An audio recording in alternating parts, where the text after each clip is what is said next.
ఇవాళ స్వీట్ గవ్వలు ఏ విధంగా చేయాలో చూసేద్దామండి. దీనికోసమని ఒక గిన్నెలో మైదా పిండి వేసుకోవాలి. అదేవిధంగా కొంచెం బొంబాయి రవ్వ, కొంచెం నెయ్యి అయితే వేసుకోవాలి. ఇప్పుడు ఒక మిక్సీ జార్ తీసుకొని అందులో చక్కెర, కొన్ని యాలకులు వేసుకొని పౌడర్ లాగా మిక్సీ పట్టుకోవాలి. వీటిని కూడా పిండిలో వేసుకొని పిండికి మొత్తం కలిసేలాగా కలుపుకోవాలి. ఇలా కలిపిన తర్వాత ఇందులో కొద్దిగా వాటర్ పోసుకొని చపాతీ ముద్దలాగా తడిపి పెట్టుకోవాలి. దీనిపైన మూత పెట్టి 1/2 అవర్ పక్కకు పెట్టేసేయాలి.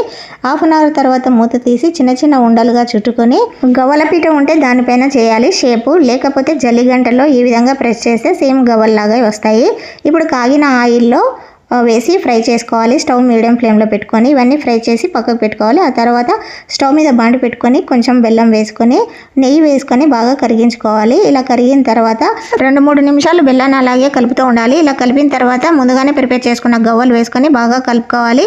ఇలా కలిపిన తర్వాత చల్లారినాక ప్లేట్లోకి తీసుకొని తింటే చాలా బాగుంటాయి. వీడియో నచ్చితే లైక్, షేర్, సబ్స్క్రైబ్.